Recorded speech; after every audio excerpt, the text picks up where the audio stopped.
Bienvenidos al episodio número 4 de la cuarta temporada de Craft Courier, en el cual vamos a comenzar hablando de la situación económica a partir de ciertos indicadores y también contaremos con la participación de dos invitados, Nicolás Palma y Jorge Caragoslu, que nos comentarán sobre la situación de sus industrias y cómo ven la situación económica general. Luego vamos a hablar sobre la modificación a la ley de glaciares, un tema importante por cuestiones ambientales, de minería, desarrollo económico, social y productivo. Y cerraremos hablando del fallo de la Corte Suprema de Justicia de Estados Unidos en relación a los aranceles comerciales de Trump.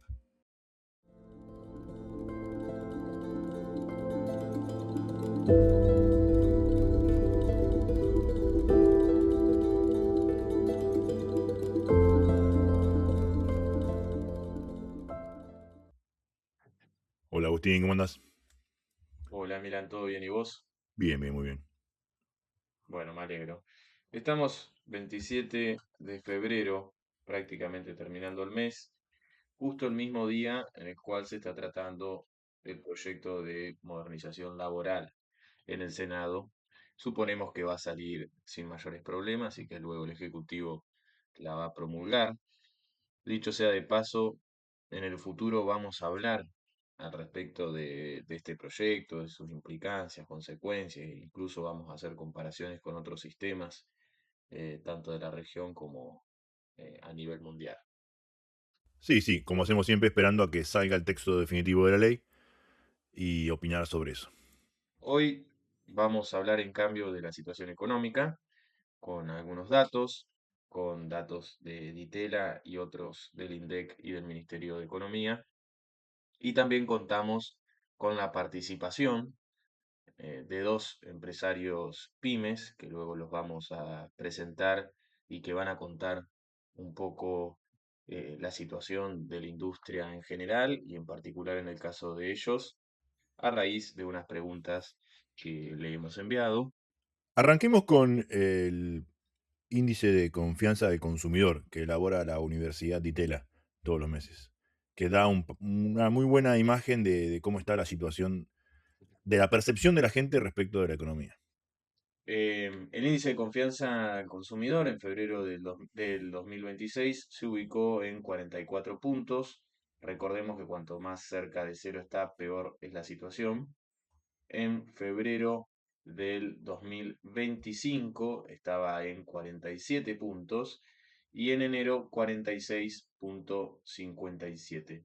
Y recordemos que para hacer una comparación un poco más larga, el pico más bajo había sido en febrero del 24, que llegó a 35 puntos. Recordemos que febrero es el segundo mes, prácticamente, segundo mes y medio de gobierno de Javier Milei. Vamos a hacer hincapié en esta fecha o en este periodo, principalmente teniendo en cuenta la devaluación del día miércoles 13 de diciembre, anunciado el día anterior a la noche por el ministro de Economía Caputo, que claramente generó una contracción en el consumo y una pérdida en el poder adquisitivo importante, que incluso algunos sectores, principalmente aquellos estatales, tanto a nivel nacional como provincial, no han recuperado ese poder adquisitivo.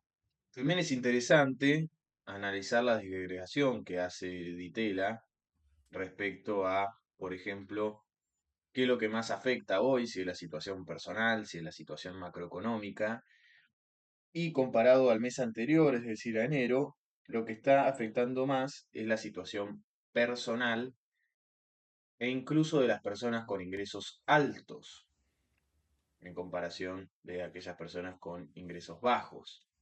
Y en la pregunta que se le hace respecto al presente y al futuro, Ditela acertó que las expectativas futuras han empeorado respecto a enero. Esto no quiere decir que las condiciones presentes son positivas, porque de hecho le da una puntuación muy baja. Para poner un ejemplo, en febrero del 2026, 37,33 le dan este índice las condiciones presentes y las expectativas futuras 51,43. las condiciones presentes ya están en un nivel muy bajo como para que sigan bajando fuertemente. En cambio, las futuras sí están por encima, incluso por encima de la actualidad. Es decir, los encuestados ven que a futuro la cosa puede mejorar, pero a comparación de enero, eso ya se está cada vez achicando más ese margen de encuestados. Yo diría que se podría resumir en que la gente sigue viendo que a futuro estaremos mejor, solo que ahora es menos la cantidad de gente que ve eso que lo que era en enero del 26, el mes pasado. Otro dato interesante para analizar la economía es el EMAE, el estimador mensual de actividad económica, que salió el 24. Así es. Y tuvo una variación interanual positiva. Recordemos que esto es del mes de diciembre, es decir, que compara contra diciembre del 2024, que fue de 3,5%. La variación desestacionalizada respecto al mes anterior es de 1,8 positivo respecto a noviembre del 2025. Y la variación porcentual de la tendencia ciclo respecto al mes anterior es de 0,3. Uno puede decir, bueno, hay una especie de cierto estancamiento, cierta meseta en la cual se encuentra la actividad económica, pero lo que más me interesa es de cómo se utiliza esta estadística, porque claro, le dio aproximadamente al gobierno que se subió en Twitter a publicarlo y otros más, de que la economía en el 2025 creció 4,4% respecto al 2024. Es cierto que hay una especie de rebote, que uno lo puede decir, esto generalmente siempre pasa, después de un periodo recesivo, dicen, bueno, luego la economía rebota, pero incluso diría, quedémonos con el dato de diciembre, que no es aislado, sino que es una tendencia que se vio durante todo este periodo, que es sobre sector. Porque cuando nos vamos al informe del INDEC, a la parte de sectores, nos quedamos con esa imagen de la tabla, vamos a ver 5 sectores que realmente crecieron muchísimo. Y estos sectores son agricultura, ganadería, caza y silvicultura, de 32,2% comparado a diciembre del 2024. Intermediación financiera, de 14,1%. Explotación de minas y canteras, 9,1%. Electricidad, gas y agua, 10,7%. Y por último, pesca 18,3, aunque hay que hacer una aclaración porque la incidencia que tiene pesca en el EMAE no es tanta. La incidencia es de 0,04, comparado con, por ejemplo, agricultura, que es el mayor, que tiene 1,91. Luego, cuando vemos otro sector de la economía con una gran incidencia en la actividad económica, que es la industria manufacturera, dio negativo, en menos 3,9. Y esto en lo que en los medios últimamente vemos con la Argentina de dos velocidades, que casualmente es el título del último episodio nuestro del año pasado. Así es. Para ejemplificar bien estos datos es que invitamos a nuestros invitados de hoy, que más tarde pasaremos sus respuestas a las preguntas que le hicimos, para que nos traigan de primera mano su realidad en la industria. Y es verdad que hay números que pueden dar positivo globalmente, pero como hemos hablado en ese episodio último año pasado y en los últimos también que hicimos este mes de febrero, es impulsado por algunos sectores, como bien dijiste recién, y después hay otros que están muy mal. Entonces no es que la economía global mejora, sino que algunos sectores mejoran mucho y hay otros sectores en que empeoran mucho. Esa es la Argentina de dos velocidades. El INDEC toma de base número 100 el año 2004. Es cierto que antes de la era Milei o de la gestión de Milei, la industria ha pasado por momentos muy malos, sobre todo principio del 2022 y también principio de 2023, porque es un periodo, tanto enero, febrero, en el cual la industria ve una caída eh, en su estacionalidad, ¿no? Pero me parece muy interesante ver el tema de la industria porque el índice que arroja la industria es 117,8. Es decir, está un 17% mejor la actividad económica respecto al 2004. Pero en noviembre de 2023 estaba en 132,8. En diciembre del 2023, 113,5. Algo de esto habla esa gran devaluación de el miércoles 13 de diciembre, que quizás si la historia lo pone como el mejor ministro de Economía sería una gran fecha para recordarlo. Ya tiene dos. También la del 28 de diciembre, mismo mes también, ¿no? Fatídico, del 2017. Así es. Y si lo analizamos con enero del 2024, estaba en 100, o sea, prácticamente igual que en el 2004, teniendo en cuenta igual esta estacionalidad que tiene la industria a comienzos de año, ¿no? Pero demuestra, y solo nos quedamos en este sector, pero también podemos hablar de otros, pero nos quedamos con este sector por su peso en el empleo y también por su peso geográfico, sobre todo en las grandes ciudades o los grandes conglomerados, ya sea el conurbano bonaerense, el Gran Rosario, el Gran Santa Fe, el Gran Córdoba, etcétera, donde prácticamente está la mayoría de la población argentina, ¿no? Y es un problema, porque esto impacta de lleno en el empleo. Puntos en los cuales los invitados del día de hoy hicieron mucho hincapié. Luego vamos a escucharlos y también vamos a hablar hacia el final al respecto. Para cerrar este tema, solo agrego que comparar con el 24 trae ciertos beneficios. Recordemos que fue un año de una parálisis económica enorme, ¿no? Estábamos todo el año esperando el rebote, que nunca llegó en ese momento. Por eso esa comparación 25 contra 24 muchas veces da números positivos. Pero si uno compara el año 25 punta a punta, el gráfico mismo del EMAE desestacionalizado está planchado, totalmente planchado. La economía entró en una meseta con sectores que les fue muy bien y sectores que les fue muy mal, pero globalmente una meseta, ¿no? Y eso también es importante porque las comparaciones que vengan de aquí en adelante van a hacerse sobre el año 25. Lamentablemente hay dos Argentinas y lo hemos hablado en muchos episodios. Casualmente el último episodio del año pasado hemos titulado así. Creo que va a ser una de las conclusiones del episodio del día de hoy. Otra de las conclusiones u otro de los tópicos que se pueden tomar también es, estamos ante una pandemia, así una enfermedad, de la cual uno de los invitados va a hablar en esos términos, me parece muy interesante. Y es cierto que estos sectores son realmente pujantes, los que levantaron en el EMAE, los que le dan un número muy alto, positivo, y se lo festeja, porque se ve eso, por ejemplo, en el intercambio comercial argentino de las cifras de enero, que dieron un saldo comercial de casi 2.000 millones de dólares. Hacemos una aclaración, esto es solo de bienes. Después está el tema de servicios, que es un dato que lo publica el INDEC de manera trimestral, por lo tanto no lo vamos a tener el día de hoy, pero la tendencia es que en servicios siempre es deficitario y es más, se termina comiendo el saldo comercial positivo de la balanza de bienes.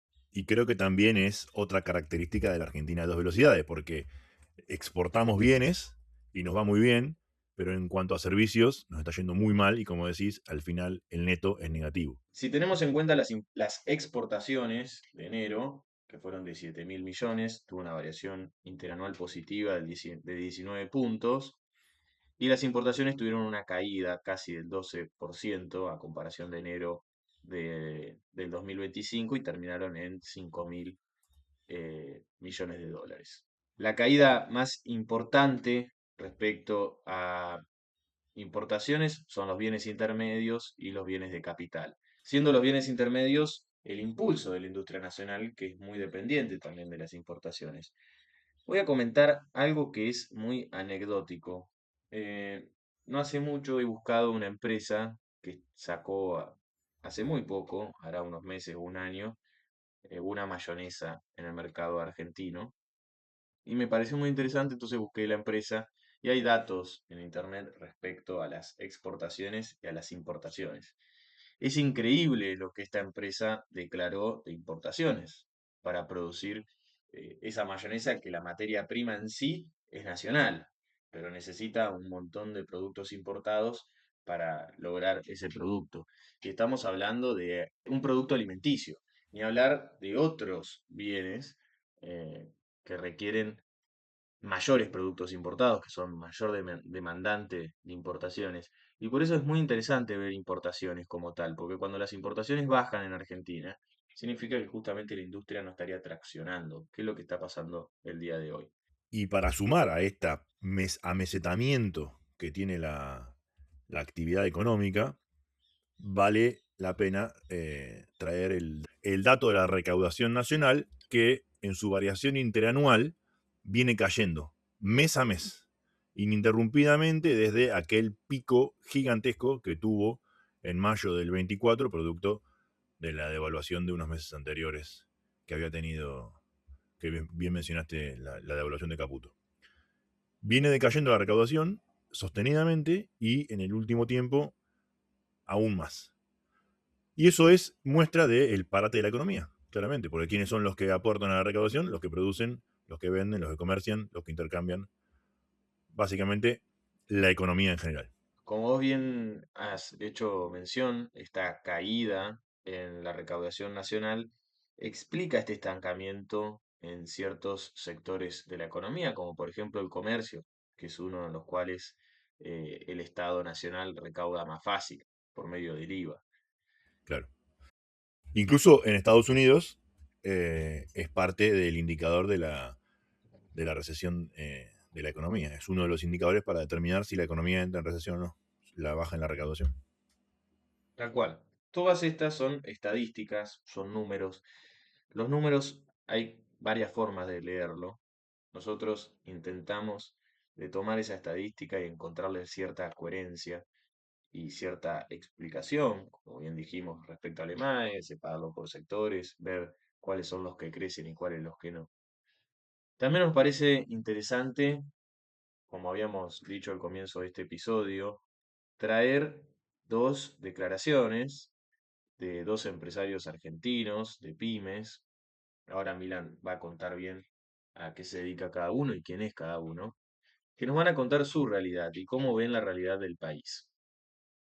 Es cierto que esta no es la Argentina en su totalidad, pero sí refleja una parte de una Argentina, que es una parte de una Argentina que viene perdiendo año tras año, que quizás estaba tambaleando en cierto periodo, pero que en los últimos años, sobre todo en esta gestión, la de Javier Milei, realmente parece que no tienen una perspectiva futuro muy favorable. Y no es por una cuestión ideológica o algo por el estilo como se quiere plantar desde una batalla cultural, porque se habla de esa batalla cultural como que si es una especie de guerra ideológica. No, más bien es un problema estructural que tiene la Argentina, de que no puede dar con un modelo económico que realmente incluya a la mayoría de las personas, porque el modelo económico actual, que aún no lo sabemos, que tenemos que ir buscando como si fuese un rompecabezas, porque desde el gobierno nacional mucho no se habla al respecto, es un modelo económico que claramente beneficia a unos pocos. Y no es dicho desde un punto de vista comunista, como nos podría decir algún tuitero libertario, sino es de una realidad, que ya la Argentina lo ha vivido en otras experiencias a lo largo de la historia, pero que ahora está siendo cada vez más agresivo y más veloz, con lo cual va a tener unas consecuencias duras de pasar en el futuro próximo. Y ellos son Nicolás Palma, empresario del sector alimenticio, cuya industria está en Villa Lynch, partido de San Martín, y Jorge Caragoslu, que es un empresario textil, miembro del movimiento industrial argentino. Eh, Él se presenta como padre de tres maravillas, licenciado en ciencias políticas y magíster en administración de empresas. Ambos nos dieron su opinión respecto a la situación en la que están sus empresas y cómo ven la situación económica general a partir de unas preguntas disparadores que le mandamos con anticipación. Y las preguntas son las siguientes. ¿Cómo describirías hoy la situación económica de tu empresa y del sector pyme en general? ¿Qué es lo que más cambió en los últimos años? ¿Cómo viene evolucionando la actividad en estos meses? Ventas, producción y demanda. ¿Notás recuperación, estancamiento o caída? ¿Qué impacto están teniendo hoy el tipo de cambio, los costos, la competencia de importaciones en el funcionamiento de tu empresa? ¿Qué tan accesible es hoy el crédito para una pyme? En relación con el debate sobre modernización laboral, ¿qué aspectos de la legislación laboral crees que ayudan o dificultan la actividad de las pymes? El cierre de empresas industriales como FATE generó mucho debate. ¿Crees que se trata de un caso aislado o refleja un problema más amplio de la economía argentina? Y al respecto, Nicolás Palma nos comenta lo siguiente. Milan, ¿cómo estás? Buenas tardes, equipo. ¿Cómo va eso? Bueno, soy Nicolás Palma, dueño de una microindustria en Villa Lynch, San Martín, del sector alimenticio. Y bueno, paso a hacer algunos comentarios y reflexiones sobre el momento. Yo lo que veo es una situación estilo pandemia vivida, sin exagerarlo, para el sector productivo industrial, y viendo caer a los vecinos en Villa Lynch, ¿viste? Es un sector muy productivo, muy industrial. Es complejo, y más para las industrias que tienen estructuras grandes, altos costos y pocas posibilidades de cambiar rápido, de innovar, de buscar nuevas tecnologías. Una de las cosas que más cambió en estos años es el consumo, la caída del consumo drástica, el aumento de los costos. Ayer justo veía placas de los aumentos que se vienen en marzo, todos los medios de transporte de nuestros trabajadores, nuestros mismos. Alquileres sigue subiendo, 33% decía la placa ayer en la tele. Colegios privados, y así varias cosas más que son ingredientes de esta pandemia que les acabo de decir, que sumado a la importación, el aumento de los costos, la no baja de los impuestos, viste, es que creo que fue la gran promesa que no se cumplió, la no baja del impuesto, que muchos compañeros empresarios, pymes, entusiasmó esa promesa de campaña de la caída del impuesto, que a todos nos jode la carga, la mochila impositiva que tenemos en este país, que nos imposibilita competir en cualquier lado, en cualquier cancha, hace que se complica muchísimo mantener sueldos acordes a la realidad. Ni hablar de créditos a tasas casi 50%. ¿Quién tiene márgenes de eso? Nadie, porque el margen cada vez más chico para poder vender. ¿Cómo nosotros vamos llevando esta situación? En lo particular, el año pasado desarrollamos 5 productos nuevos. De los 5 productos nuevos, 2 productos tienen algo de rotación, los otros 3, nada, casi hundida la inversión en etiquetas, en rótulos, en algunas botellas. Y hicimos mucha más fuerza en meternos en un canal nuevo para nosotros, que es el canal gastronómico. No tuvimos muchos resultados, pero bueno, si ya no hubiésemos desarrollado esos 5 productos, creo que estuviéramos casi por cerrar. Porque gracias a esos 2 productos nuevos, que es un jugo de nicho, una bebida que también hace 2 meses hicimos una ampliación de rubro, ¿viste? Toda una inversión para poder desarrollar una nueva área de negocio. Seguimos apostando con nada, tuvimos que invertir en mezcladores, en parte de pasteurización, en una nueva área de nuevas botellas, nuevas tapas, ¿viste? Todo un tiempo y desarrollar nuevos canales, pero gracias a eso es que, nada, hoy logramos casi, no sé, casi un 20% de facturación gracias a uno de esos productos. Eso sumado también a otra pata que hay muchas pymes que no son capaces o no pueden, no tienen con quién desarrollar, que es de, el área digital, el área de negocios digitales, apalancarse a, las, a lo que es la publicación y pautar en redes sociales como es Meta, Facebook, Instagram, y hacerse un sistema de captación de clientes. La mayoría de los pymes te dice que no reciben un mensaje por día, que no, ni hablar de los locales, eso es otro tema, pero digo, industriales y comerciantes que no abren caja, digo, que no reciben ni preguntas de cuánto sale, digo, me interesa. Eso hoy, de alguna forma, muy mejorable día a día. Nosotros tenemos una experiencia y un camino realizado en eso, que nada, que cada día nos sorprende que cómo podemos ya casi sistemáticamente invertir 10.000 pesos y conseguir X cantidad de potenciales clientes y poder continuarlo, ¿no? Así que nada, hay dos patas como sugerencia y a desarrollar, ¿no? Nuevos productos, nuevos servicios y apalancarse en Instagram, donde estamos todos buscando hoy y dedicándole tiempo, ¿no? Para poder afrontar esta pandemia y, y creo que en contra voluntariamente de la industria nacional. Por eso no es aislado lo de FATE, no es aislado de estas grandes empresas. No son todos los mismos, hay de todo, en todo, pero creo que eh, nada, al gobierno actual no le interesa desarrollar todo lo que es lo nacional, la industria, más allá de que sirva, si no sirve, y vamos a tener un problema muy grave que es el desempleo. Cuesta muchísimo bancar a los trabajadores. Y con la carga impositiva alta y con todo esto, esta mochila que hablamos hace un rato, no sigue estimulando a este mercado clandestino, como quien dice el tema de evitar la parte impositiva. Así que bueno, Milan y equipo, siempre un gusto intercambiar y charlar. Esperemos que la tendencia cambie. En lo personal lo veo complejo. Mi pyme me requiere cada vez más tiempo para poder evitar el desvío de las variables, para poder, otro problema grave, el cobro, los tiempos, cada vez se alargan más los tiempos, los cheques vienen de vuelta, hay que cobrarlo, hay un desgaste de tiempo muy, muy grande con los tiempos de cobro, ¿viste? Eh, que, que es un problema latente que está en crecimiento también, ¿eh? La falta de pago, ¿viste? La cadena de pago está sentida, que es parte de un poco de todo esto mismo que venimos charlando. Así que nada, eso, muchas gracias, saludos a todos, hay que ponerle fe, hay que nuevamente innovar y apalancarse en la tecnología. Te mando un saludo grande, Milan, y aguante el desarrollo local, ¿eh? Abrazo. Y por su parte, Jorge nos decía lo siguiente. Punto número 1, creo que por ahí viene un tema que hace que el consumo haya bajado tanto.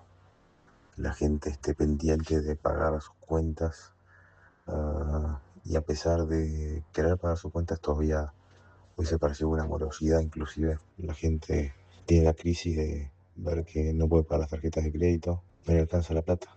Así que en ese sentido es muy crítica la situación del sector. Y acá también hago un paréntesis, ¿no? Porque digo, el otro día el ministro de Economía se quejaba de que la ropa es un robo y lo acusa a los textiles, ¿no? Y yo digo, ¿alguna vez alguien hizo la diferenciación entre textiles y decir, por un lado está el que importa, que quizás trae 5 containers y tiene un empleado administrativo, 2 en depósito y se terminó la historia, comparado al fabricante que tiene que estar pagando la carga de impuestos completos, una tasa que es prebendaria por parte del Estado, porque siempre dicen que el empresario es prebendario, pero el Estado acá te cobra una tasa asesina y encima todos los costos que tenés de laborales, ¿no? Cuando el importador lo compra quizás al container a una empresa que está subsidiada, que tiene mano de obra esclava y seguramente la tasa que tenga que pagar por lo que fuere es mucho más baja. Entonces, automáticamente es importante también destacar ese detalle, ¿no? Que el importador está haciendo su negocio, pero lamentablemente meten en la bolsa también al tipo que fabrica acá y que seguramente lo hace a un costo mucho más lógico, partiendo de la base que el commodity sigue siendo commodity, el algodón es algodón. Entonces, ese es un detalle no menor y por eso ahí cierro ese paréntesis. Hoy el sector está muy golpeado. Hoy el sector está muy golpeado. ¿Cuánto más puedo producir si el stock no se mueve? ¿Cómo frenás la producción sin que eso te repercuta tan fuertemente? Porque tenés que seguir pagando los sueldos. Entonces la realidad es que también es una preocupación muy fuerte. Fíjate cuántas empresas se convocaron porque realmente el consumo se cayó absolutamente. El gobierno, en el afán de pelearle a la inflación, fue logrando una estabilidad y eso también se ve con la caída del dólar. Que también es peligroso en algún punto, digamos, que no haya una cuota de competitividad por parte de los sectores productivos. Y acá hago un comentario, ¿no? El Estado Obviamente yo no digo que el tipo de cambio tiene que ser una herramienta porque es algo de muy corto plazo, pero tiene que poder balancear la cancha. Vos no podés tener la posibilidad de fabricar algo acá y estar pagando los sueldos del sector público, llámese un ministro, de un senador o un diputado, mientras estás en una desventaja comparado con los otros países. Y cuando digo esto, vos arrancás 0-5 ya el partido. Lo lógico y lo prolijo hubiera sido que el gobierno hubiera hecho quizás una cuestión más escalonada, un orden de cuestiones. ¿Sabes qué? Flaco, vos sos productor, tenés precios caros, analiza por qué están los precios caros. Porque realmente tenés una presencia del Estado en tu empresa que hace que el costo sea tan alto que hay que arrancar por ahí. Más que decir, che, ¿sabés que vamos a arrancar con las importaciones agresivas para que bajen los precios? ¿Qué lográs con eso? Que las empresas se fundan. Las empresas productoras locales se funden cuando vos abrís la puerta porque estás haciendo todo al revés como Estado. Hace 2 años prometieron una reforma laboral, reforma positiva, pero durante 2 años vos dejaste que la puerta se abra y que todo entre. Mientras tanto, las empresas tienen que pagar sus impuestos. Lo lógico, obviamente, si uno dice, bueno, suponete, vamos a poner un ejemplo, vendemos todo sin impuestos. Y sí, seguramente los precios sean mucho más bajos. Entonces yo creo que eso es lo que tiene que repensarse bastante en cómo se genera una competitividad mayor por parte del Estado, entendiendo que hoy es el socio bobo de una empresa. Es imposible acceder a un crédito hoy, más que nada por el valor que vos tenés que ponerle después a la carga financiera para que el resultado te sea beneficioso. Obviamente vas a un banco, pedís un crédito, seguramente te lo tiran por la cabeza. Pero ¿quién va a pagar un 43% hoy de interés? Más cuando la inflación tiende a la baja, digamos, menos del 30%. Entonces la realidad y es bastante complejo. Yo creo que en el caso de la modernización laboral es necesario que hayan reformas fuertes, más que nada para que el beneficio de los dos lados, para el empleador como para el empleado. El concepto de la mochila, donde uno se lleva su indemnización, como en el sector de la construcción, creo que es importante porque el que quiere tener estabilidad la va a tener la estabilidad. Pero también lo que vos lográs es bajar el costo laboral porque vos evitás ya tener los juicios laborales donde los abogados caranchos terminan destrozando a las pymes.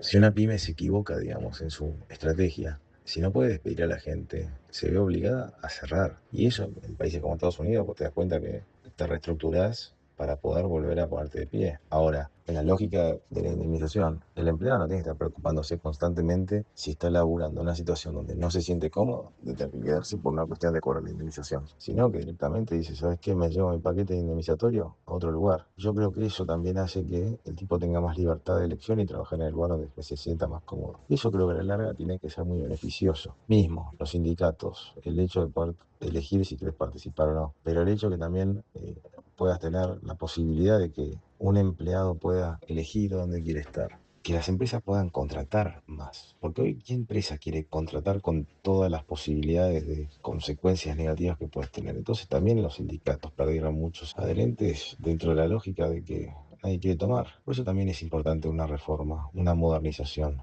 para que las empresas quieran tomar de vuelta gente, para que esta gente obviamente se sienta así representada y respaldada por un sindicato. Estos tengan también mayores adherentes, pero hoy estamos todos perdiendo en esa lógica.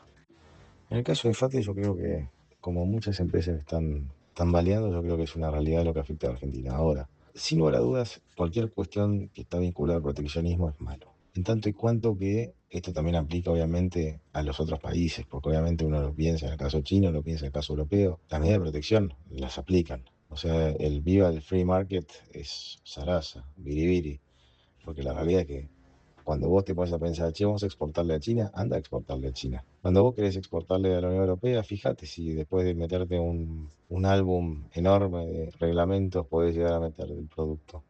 Y sin embargo, vos fijate un concepto, Make America Great Again.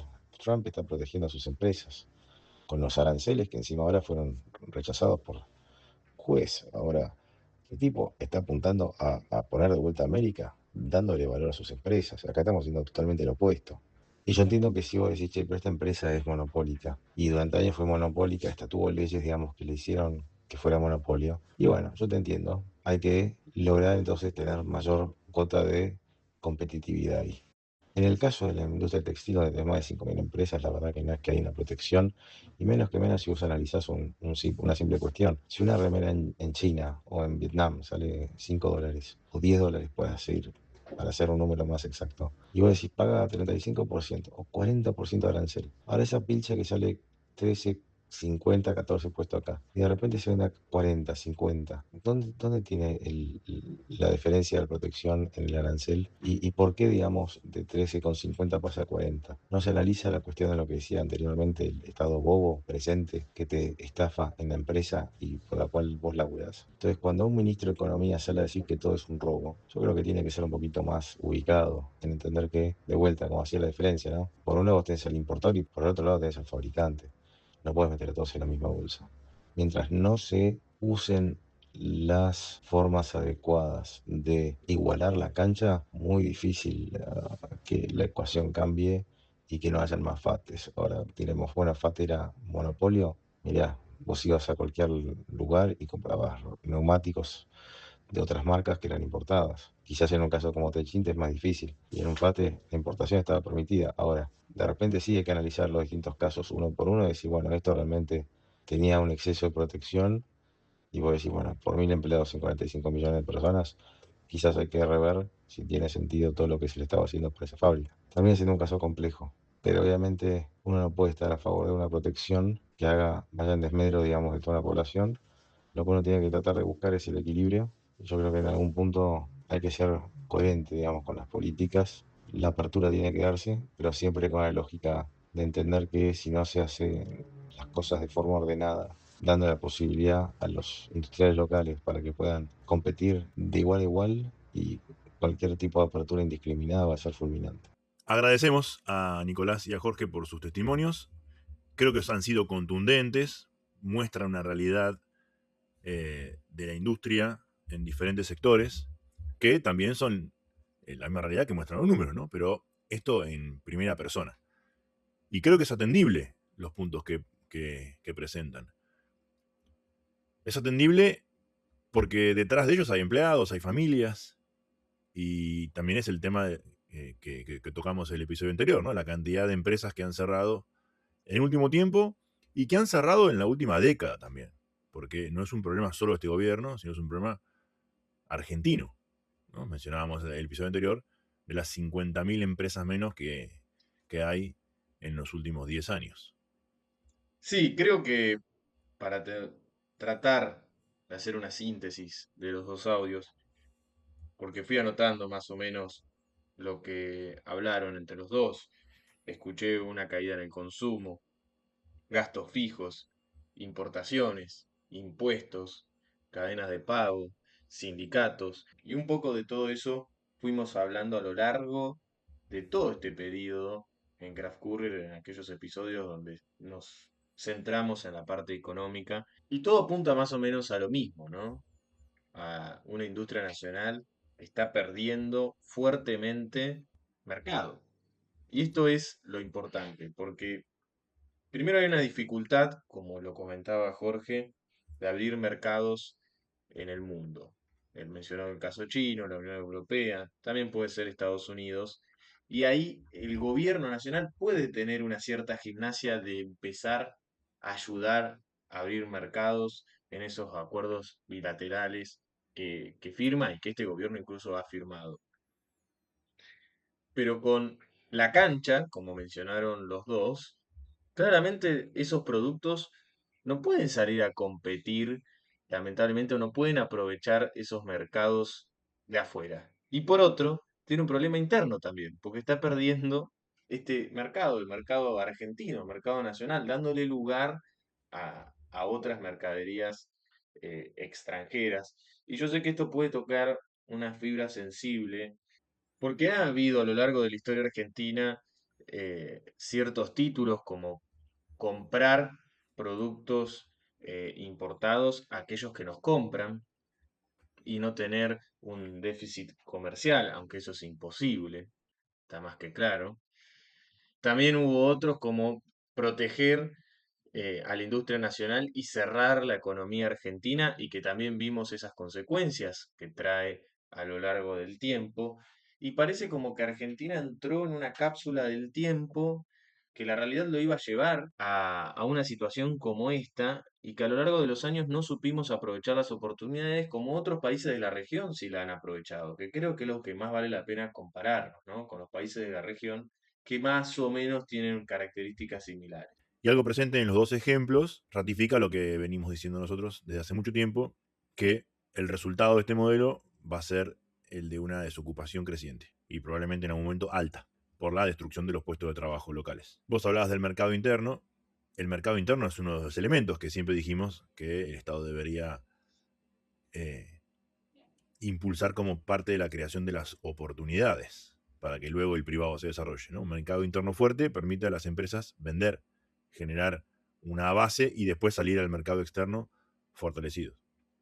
Si tu mercado interno es flaco, inundado de productos del extranjero, vas a tener un problema. Lo cual no significa, como dijiste bien, cerrar las importaciones, porque también lo dijo muchas veces, los productos importados son el techo de los precios y el piso de la calidad para los productores locales. Esa competencia estimula a que tengamos menores precios y mejores productos.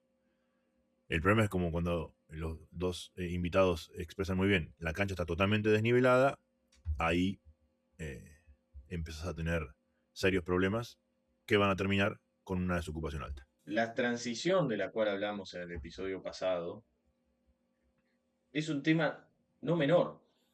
E incluso podemos tomar otros ejemplos, porque a veces hablar de Argentina o de nuestro país en particular se nos hace un poco difícil por la subjetividad de cada uno. Pero veamos el caso de Venezuela, que tiene que ir a una transición económica, seguramente. ¿A qué tipo de transición va a ir? Porque claramente la industria nacional venezolana, a el nivel que tiene hoy el tipo de cambio, probablemente no prospere. Porque hoy el costo de vida en Venezuela es altísimo, no es la Venezuela del 2013, que se tiraba manteca al techo. Bueno, ¿cómo va a ser la transición en Venezuela? Que es un caso extremo, que seguramente se va a estudiar a lo largo de los años, pero es interesante verlo en retrospectiva y desde la distancia, como para tomar ciertas enseñanzas, porque Venezuela va a salir una cancha más que inclinada, diría de 90 grados. O sea, los goles en el arco de Venezuela se van a hacer solos, no va a necesitar que nadie patee. Así es. Y algunos de los puntos que ellos mencionaron sobre reforma laboral y demás, lo vamos a tratar en el próximo episodio cuando analicemos específicamente ese tema. Ahora hablaremos un poco sobre de un proyecto de ley que sí fue aprobado, que es el de la reforma de la ley número 26.639 de glaciares. Sí vamos a hablar ahora, un breve momento, porque vale la pena traer a colación tanto las consecuencias de la reforma como un concepto más general. La ley de glaciares, que es del 2010, fue reformada en estos días y generó mucha controversia por la acción de Greenpeace, pero no es una ley que haya sido tan debatida en los medios públicos y que trae ciertas consecuencias. La ley original tenía como título Preservación de los glaciares y del ambiente periglacial. Esta segunda parte, el ambiente periglacial, es el que mayor importancia tiene en esta reforma que se hizo esta semana, porque es allí donde la minería quiere empezar a trabajar más firmemente. Y el proyecto de reforma lo que hace es darle la potestad ahora a las provincias para que regulen la minería y todo tipo de actividad en esa zona. Argentina es uno de los países del planeta con mayor cantidad de reservas de glaciares del mundo, algunas provincias con mucha cantidad de glaciares y algunos de ellos subterráneos. Uno tiene siempre la imagen de la foto del Perito Moreno, pero muchos de ellos son subterráneos y son centrales para las cuencas de agua, tanto en superficie como subterráneas, de La Pampa y del resto de Argentina. Afectar esos glaciares va a afectar la producción agrícola y ganadera en otras provincias. San Juan es una de las provincias que más cantidad de glaciares presenta, aunque uno la recuerda siempre como árida, pero muchos de ellos son subterráneos. Y también, claramente, es una de las provincias que más interés tiene en el desarrollo minero, que no está mal. Siempre hemos estado a favor de todo tipo de desarrollo económico. Todos usamos cosas con minerales. La pregunta aquí es Bueno, uno, ¿a qué costo? Y otro, ¿de qué manera? ¿Una manera sostenible o una manera extractivista? Hemos citado muchas veces acá a los recientes premios Nobel, Asimov y Robinson, con su concepto de la economía extractivista versus la economía inclusiva que genera desarrollo. La primera es la que no genera desarrollo. Bueno, esto trae entonces el debate, que lamentamos que no haya sido mejor tratado en los medios, si este cambio en la legislación traerá mejores oportunidades para el desarrollo inclusivo o traerá un desarrollo mucho más extractivista. La verdad que a simple vista, darle la potestad a las provincias, y acá viene el segundo concepto más generalista que quiero traer a colación, darle la potestad a las provincias no pareciera ser la mejor idea. Argentina tiene como país el Instituto Argentino de Nivología, Glaciología y Ciencias Ambientales, y ANIGLA, que es el que se encarga del Inventario Nacional de Glaciares, el conocido INGLA, que es un instituto especializado y con profesionales capaces de realizar sugerencias, de realizar todas las acciones para que se pueda determinar mejor, digámoslo así, dónde se puede hacer minería y de qué manera. En cambio, las provincias, bueno, habría que ver qué profesionales y qué capacidad tienen de realizar esto de una manera que sea sustentable en todo sentido, ambiental, económica, socialmente. Si uno piensa en muchas de las cosas que las provincias hacen por sí mismas, sin desmerecer a ninguna, pero algunas rutas provinciales, algunas policías provinciales, algunos servicios de salud provinciales son bastante deficitarios. ¿Por qué la administración ambiental de los glaciares debería ser mejor? Yo lo dudo. Y acá es el concepto que quería traer, que esto se presenta, no sé si el gobierno lo presentó así o si fue la intención, la verdad que no, de esto realmente no estoy seguro, porque realmente no se trató mucho en los medios, pero sí a nivel general de Argentina, de cualquier tipo de partido, estas medidas se las presenta como de mayor federalismo. Y también hemos presentado acá la idea que la Constitución del 1853 traía un federalismo que no es exactamente este, sino es justamente el inverso. Esta es mi interpretación, y de muchos otros, pero particularmente la mía, en donde el gobierno que se creó con esa constitución era justamente para limitar las arbitrariedades de los caudillos locales. Crear un Estado nacional fuerte para que todos los que vivimos en la Argentina tengamos las mismas obligaciones y los mismos derechos. A diferencia de lo que pasaba antes de la conformación del Estado Nacional que hoy conocemos, en donde había aduanas interiores, en donde había, cada uno tenía su ejército, se invadían unos a otros, y un argentino que circulaba por el territorio, que comerciaba, que hacía su vida, no era tratado de la misma manera en todos lados. Este concepto, si lo traemos al tema del agua, que es lo que está detrás de la reforma de glaciares, no solo la minería, sino el agua afectada por la minería, y el agua contaminada en la cordillera, en San Juan, en Santa Cruz, es la que llega después a la Pampa, a las mesetas, a, los- a los- a la- a las poblaciones de otras provincias que no tienen minería probablemente, pero que se ven afectadas. Y somos un país, ¿no? Todos somos Argentina. Entonces, ¿tiene sentido? Y dejo la pregunta abierta. ¿Tiene sentido darle a una provincia la potestad de generar posiblemente, no digo que suceda, pero posiblemente un daño ecológico que va a afectar al resto del país? Es muy interesante este tema. Me puntué tres cosas para decir al respecto. Uno es justamente lo que puede generar que acabas de decir, como provincias completamente desconectadas, con realidades diferentes debido a su ecología. Es decir, si una provincia tiene este recurso natural y que lo puede explotar y lo puede llevar a cabo producto de la ley, puede afectar a otras provincias. Bueno, ¿cómo se va a resolver eso siendo de que el gobierno nacional se correría? E incluso el Estado, que luego va a estar la legislatura de cada provincia, que llevará a cabo sus leyes siempre que no contradigan las de la nación, claramente, pero van a poder tener una mayor apertura, una mayor posibilidad para la reglamentación de todo esto. Por otro lado, también la justicia de cada provincia y todo ese andamiaje institucional de cada provincia que sabemos que no es igual y que tiene grandes problemas en la comparación. Otra cuestión son las provincias con problemas estructurales grandes, porque así como hay provincias que tienen industria y que son más dinámicas, hay otras provincias que no lograron tener cierta industria, la que tiene es de manera incipiente. Esto es como encontrar un botín de oro y que se tomen de ese botín de oro para solucionar los problemas en el corto plazo, problemas de deuda referidos al gasto público, etcétera. Y otro ítem que se puede poner también es la corrupción que hay detrás a veces de algunos proyectos, y no es solo el caso argentino, porque nosotros no inventamos nada, sino a nivel mundial.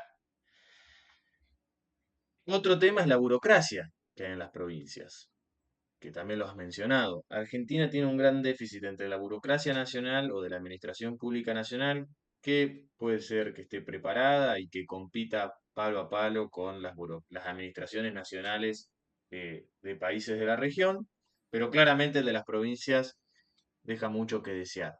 Sobre todo aquellas que tienen minería o proyectos mineros funcionales.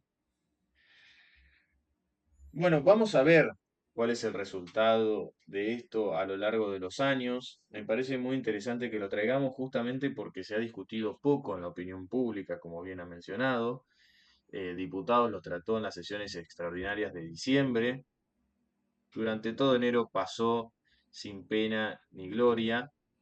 Es cierto que en algún momento en crónicas que uno leía respecto a los votos que necesitaban en la modernización laboral en este proyecto, salía el tema de glaciares como una forma de atraer a ciertos gobernadores de la oposición, como en el caso de Catamarca. Eso uno nunca sabe si es cierto o no, pues son negociaciones a puertas cerradas.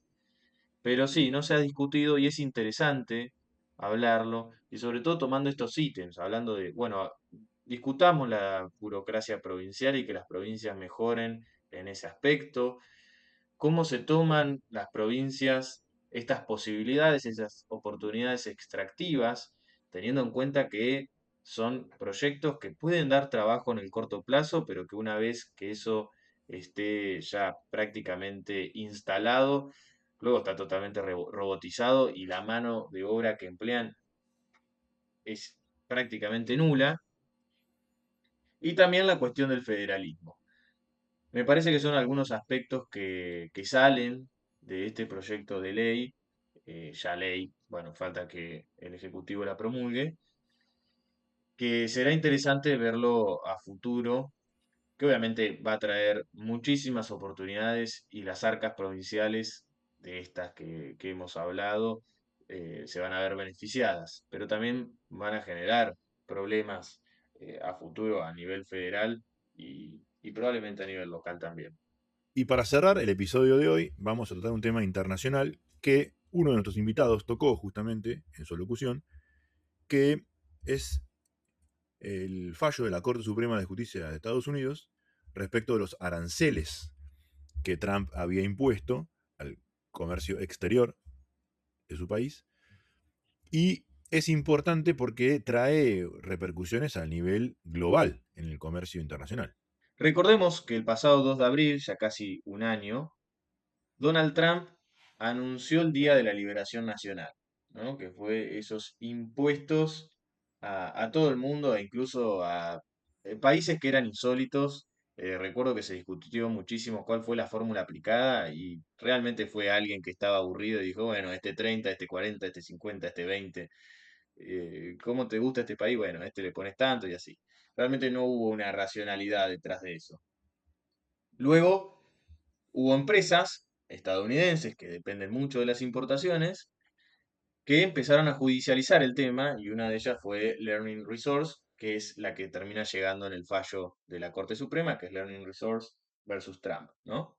que fue el fallo el viernes pasado, 20 de febrero. El fallo trae todo para atrás, es decir, deja sin efecto los aranceles impuestos por Trump, diciendo de que eso es una facultad del Congreso y no del Poder Ejecutivo. ¿Y por qué nos parece interesante? Bueno, por dos temas. Primero, porque es un tema internacional nuevo que vuelve a modificar las reglas de juego del comercio exterior, sobre todo de un país como Estados Unidos, que tiene una gran presencia en el comercio exterior. Y también porque el año pasado, en el episodio número 20 de junio, fines de junio, el 27 de junio, que estuvimos con Patricio Justo, en el contexto de la guerra entre Israel e Irán y luego la participación de Estados Unidos con ese avión bastante extraño, medio de ciencia ficción, si alguno lo recuerda, por el uranio enriquecido que tenía Irán en teoría como proyecto de investigación, pero Estados Unidos diciendo que quería llevar a cabo una bomba nuclear, etcétera. Ahí Patricio Justo comentó de que Trump era un líder que estaba por encima del sistema, es decir, el sistema cada vez que Trump gana, pierde. Y hablándolo en el caso de Estados Unidos, es paradójico, porque siempre Estados Unidos fue catalogado como el país donde las instituciones realmente sirven y donde el sistema sirve y donde se respeta la ley y se respeta la división de poderes y cada poder se hace presente. Bueno, a lo largo del primer año de presidencia de Trump, ese sistema se vio un poco flaqueado. Y a raíz de este fallo, donde incluso jueces que han sido puestos durante la gestión de Trump, la gestión 1, le votaron en contra. O sea, le votaron en contra de los aranceles. Es algo muy interesante que seguramente va a ir pasando porque son muchas las empresas que judicializaron este tema en los Estados Unidos, porque son muchas las que han perdido muchísima plata. También lo habíamos dicho en ese momento, poner estos aranceles también puede llevar a que la inflación en Estados Unidos se acelere, porque mucha de la industria nacional estadounidense depende de las importaciones. En ese sentido, Estados Unidos no es autosuficiente. ¿Por qué? Porque, por ejemplo, Learning Resource, que es una empresa que hace juguetes, posiblemente muchos de sus juguetes los produce en Asia, donde le sale mucho más barato que producir en los Estados Unidos.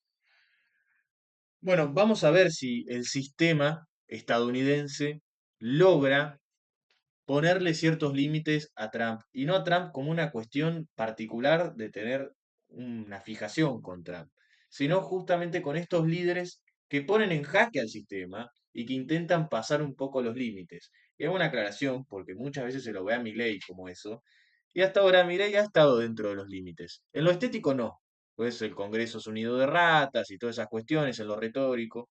Es verdad que ahí sí lleva los límites al extremo, peleándose con empresarios y etcétera, pero luego en la política no al nivel de Bolsonaro, de Bukele y de otro tipo de líderes que se han pasado por encima todos los límites, y así les ha ido también, ¿no? O por lo menos a Bolsonaro sí le fue. Bueno, nos parecía muy interesante traer este tema justamente por eso, para ver esta tendencia y de cómo va a seguir. Y también para hablar de otra cuestión. El orden internacional o el sistema internacional parece que para los líderes, para estos líderes, no hay límites. Pero en el caso de Estados Unidos, el sistema de los Estados Unidos parece que sí. Vamos a ver si esta tendencia sigue. Obviamente se va a abrir una nueva discusión entre el Poder Ejecutivo y el Poder Judicial. Vamos a empezar a escuchar seguramente algunas canciones que hemos escuchado en Argentina en la gestión anterior respecto a la justicia, cuando no nos gustan los fallos. Vamos a seguir hablando seguro de este tema a lo largo del año y además porque a fin de año son las elecciones de medio término de la Cámara de Diputados en los Estados Unidos. Así es un tema a seguir que traerá cola y traerá novedades periódicamente, con seguridad. Las iremos analizando a medida que surjan. Y así damos por concluido este episodio. Les agradecemos que hayan compartido con nosotros. Un agradecimiento especial a Nicolás y a Jorge que han participado hoy y nos veremos la semana que viene. Nos esperamos la semana que viene. Denle like y obviamente que si no nos sigan, háganlo y compartan con sus amigos y familiares. Nos vemos la próxima. Un abrazo.